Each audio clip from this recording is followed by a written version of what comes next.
let's look at quiz 2. Make sure everyone understands how to work everything in quiz 2. Remember, your numbers will not be the same as my numbers in most cases, so it's the process I'm trying to get across, not the exact numbering.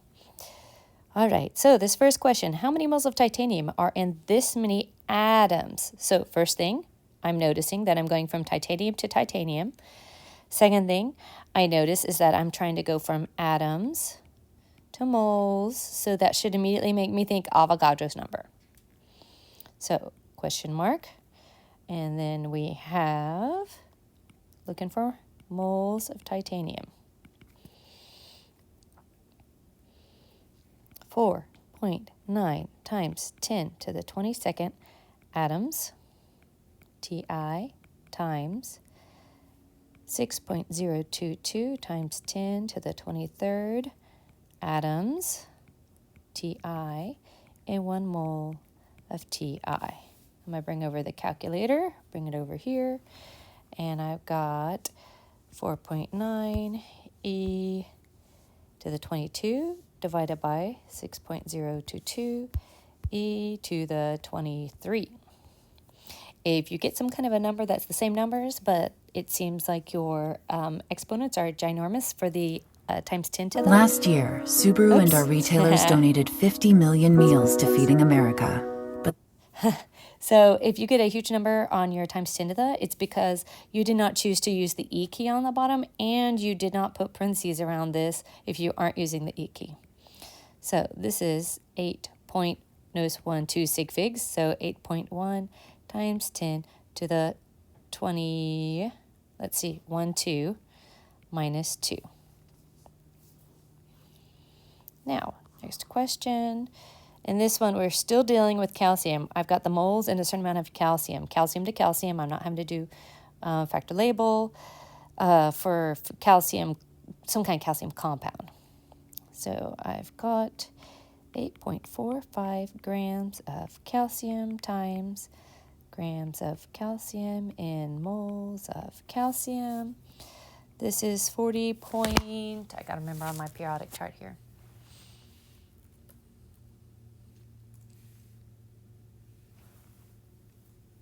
0.8 in 1 mole. And again, my calculator, 8.45 divided by 40.08 gives me 0.210. And this is moles of Ca. I did 3 sig figs because this has 3 sig figs. As a little note in this one, I just thought about this. This is the way the problem is listed. It says decimal form, so the decimal form would be 0.081. Question 3. How many molecules sulfur hexafluoride in moles of sulfur hexafluoride? Again, it's the same compound. I'm not changing to another compound, so that makes things easier.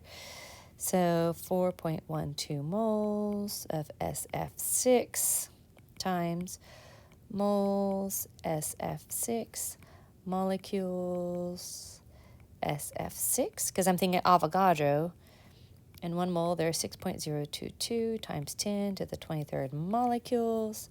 Again, open the calculator, 4.12 times 6.022 e to the 23rd gives me 2.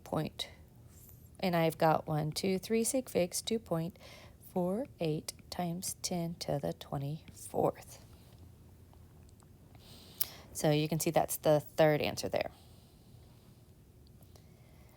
Fourth one, let's see, we've got, you want to measure out, oops, sorry.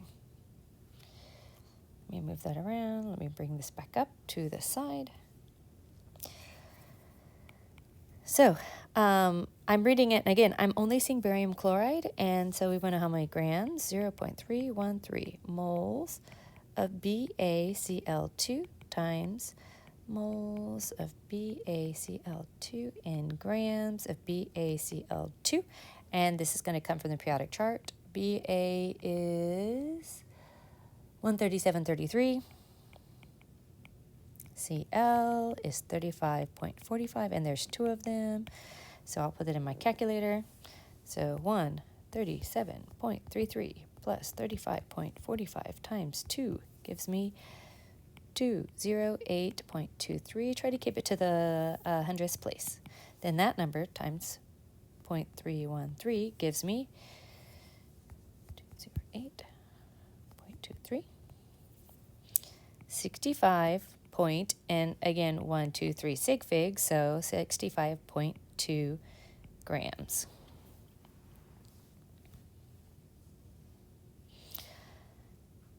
All right, so again, I'm noticing I'm still saying within hydrogen chloride, and I have 5.7 times 10 to the 22nd, and again, that's molecules of HCl times molecules HCl into moles HCl times moles HCl into, it's asking it in grams.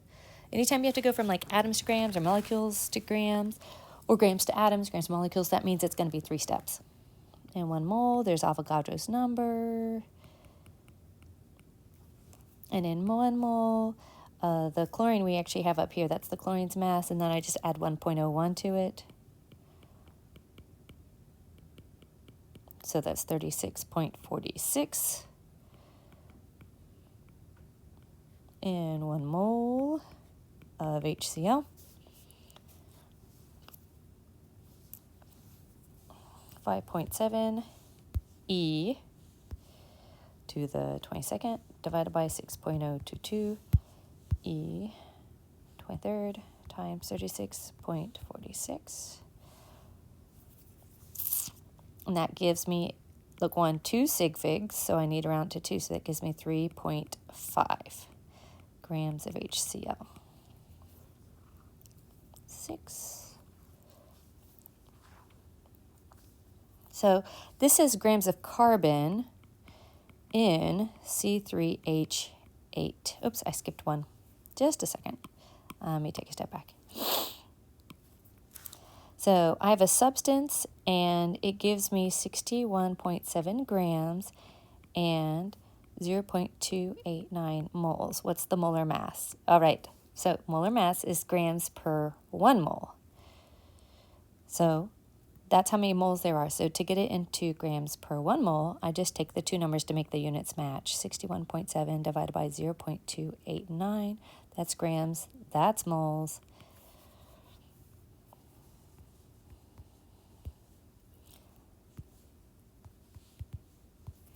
So I get, and again, this has 3 sig figs. This has 3 sig figs. So my answer is 213. It would be 213. Let's read what the problem was. Does it want 3 sig figs? Yes, it says 3 sig figs. So that means, oops. Sorry about that. I hate it when I do that. So the answer it wants is 213, and that's all it wants, grams per mole. All right, now we can do 7. That was 6. Now we can do 7.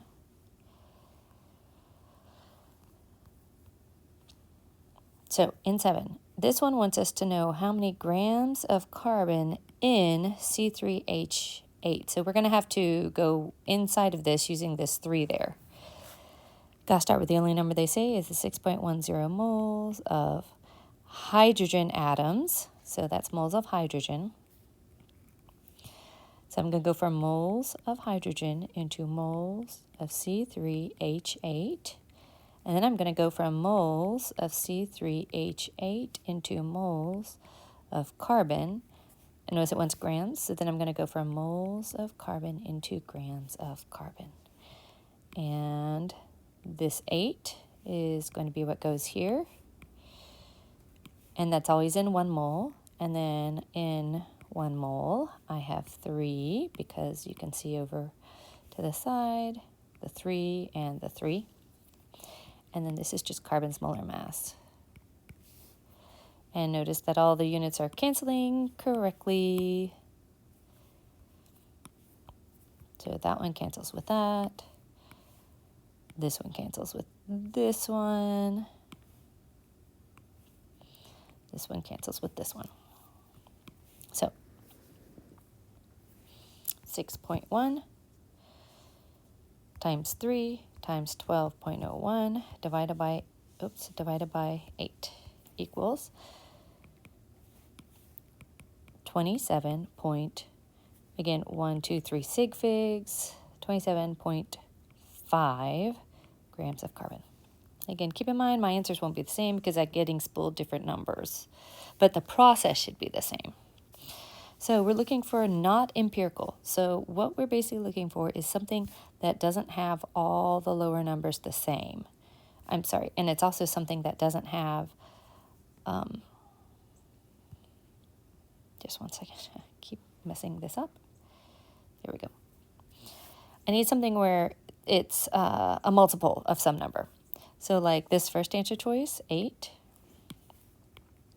C, 12, H, 22, O, 11. So you'll notice that I can't divide all of these by 11. And 11's like my smallest number that could be only divisible by itself. So this is not a possibility. Let me see, C3, H8, O2. So I would probably see, are all of these subscripts divisible by 3? No. 9, C6, H12, O4. All of those are multiple of 2. The empirical for that would be C3, H6O2. So this has got to be it, and it says which one. So I don't have to keep going once I found one of them. You'll notice that the fourth answer choice, the other numbers are not divisible by 3. And the fifth answer choice, if there's just a 1, a single 1 atom, like the O has a 1, then it can't be a molecular formula. All right, question 9. How am I getting off on my measuring here?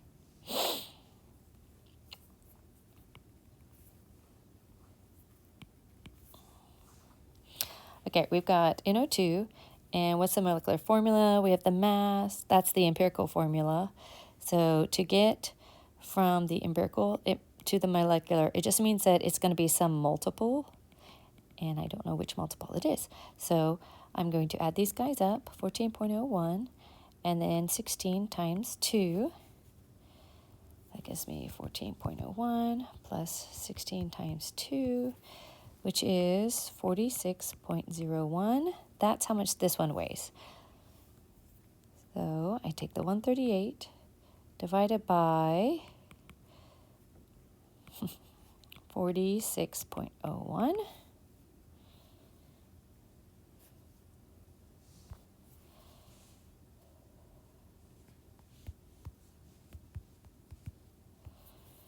And that gives me 2.99, which I'm going to round to 3. So it means that it's a multiple.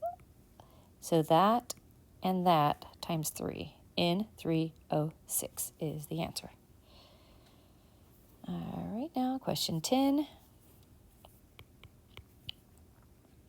49.410 grams of potassium, 20.261 grams of sulfur, and then oxygen. So if it's a percentage, then 100 minus each of those other numbers is going to give me the percentage of oxygen. 100 minus 49.410 minus 20.261.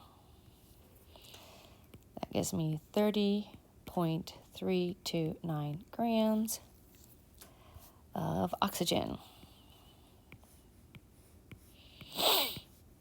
I know this one off the top of my head. Grams of oxygen, there's 16.00 in 1 mole of oxygen. And by the way, this is going to be one of the most time-consuming problems. So if I were taking this on a quiz or a test, this is one of my last ones I would do. I wouldn't do it first. This is 32 point, what did I come up with it being? I'll have to look it up. 06. Sometimes some charts have it as 05. Grams of sulfur in 1 mole of sulfur. And then 39.10 grams of potassium in 1 mole of potassium. Alrighty, so 49.410 divided by 39.10. and that gives me 1.263 moles of K, and then 20.261 divided by 32.06 gives me 0.632 moles of S, and 30.329 divided by 16 gives me 1.895 moles of O, and then what I need to do is divide by the smallest, which is this one right here. So I'm going to divide all of them by the 0.632, 0.632, and 0.632. I almost can check and see what the answers are at this point, but this is going to be 1 here. 1.895 divided by 0.639 gives me 2.96, which is 3. And then 1.263 divided by 0.632 gives me 1.998, which is 2. So the answer is K2SO3.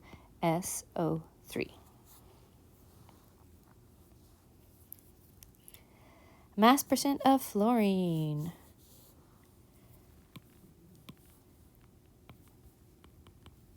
So fluorine's mass is 18, well, it's 19 basically, 18.99. So 19 grams of fluorine plus phosphorus is 30.97. And since there's 5 of those, 19 times 5 divided by 30.97. Oops, I'm sorry. It's supposed to be plus. There we go. 125.97. And so for my formula, it's just 19 times 5 over 125.97 times 100%. So 19 times 5 divided by 125.97 times 100 gives me 75. And these sometimes you have to read how they want to, okay, it's a percent. So I get 75.4%.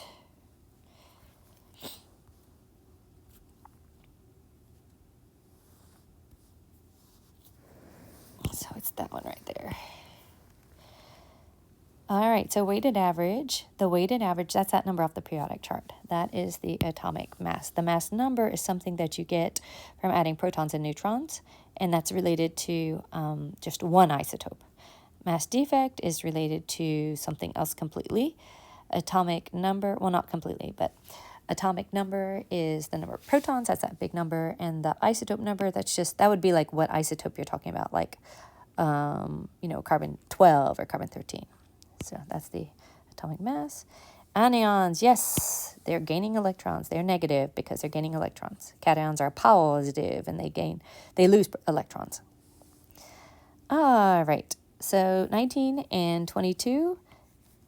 So 14, 19, and 22 together gives me 141. So 41 is going to be the big number in it, and actually that would roll me down to this or this. And then I'd have to look at the periodic chart. I'm looking for who has 19 protons, and it is potassium. Yay. All right, so what's the most abundant of AU? So I'm going to look on the periodic chart for that one. AU. It's number 79. So it's AU's formula, like if I get it off the chart, so that's 79. And his mass is 196.97. So this rounds basically to 197. So I would say that it is gold 197. Question 16. 2 isotopes. One is one abundance and has that mass, and the other has the other mass. So I need to figure out the other percentage. So 100 minus 87.341 gives me 12.66% is the other ones. So 0.87341 times 4.3678 plus 0.1266, that's from this number, that's the other percentage, times 52.6489. 0.87341 times 54.3678 plus 0.1266 times 52.6489. That gives me my answer is 54.151. Let's see how many sig figs at once. You can just pick. So the closest one's at 54.150. Again, what is with this? All right, and then 17. So I got to look up oxygen. He is oxygen, like on the chart, what it says is there's an 8, and then there's it's like 15.99999, or you can write 16.0. So the atomic number, that is the number of protons. So 8 is the atomic number. What is the mass number? So that's that big number in the corner. You don't get the mass number from over here, so that's 17. How many neutrons? Okay, so that's mass number minus your protons, so that should give me 9. How many protons are there? Again, that is the atomic number. And how many electrons? Look, it's got a charge, so if it were neutral, I would have 8 electrons, but it's positive, so I've lost an electron. So see, that's because I have 8 protons. So 8 protons and 2 electrons would give me positive oxygen. And lastly, which of the following is true? So chemical change. Iron reacting with water turning into rust. Yeah, anytime you're reacting, that will be true. That's a chemical change. When a reaction occurs, the reactants are not they are only rearranged. That is true. Liquid laundry and liquid dishwasher detergent are examples of heterogeneous solutions. Okay, no, they aren't, because you can get a little tiny bit of them or a lot of them, and they are completely consistent throughout. Salad dressing is heterogeneous. Again, especially if you don't shake it, you can pull out like a little bit here and a little bit there, and they're going to be all completely different. So if this one here had said homogeneous and this one here had said heterogeneous, it would have been fine. All right, that's how you're going to do that test or quiz.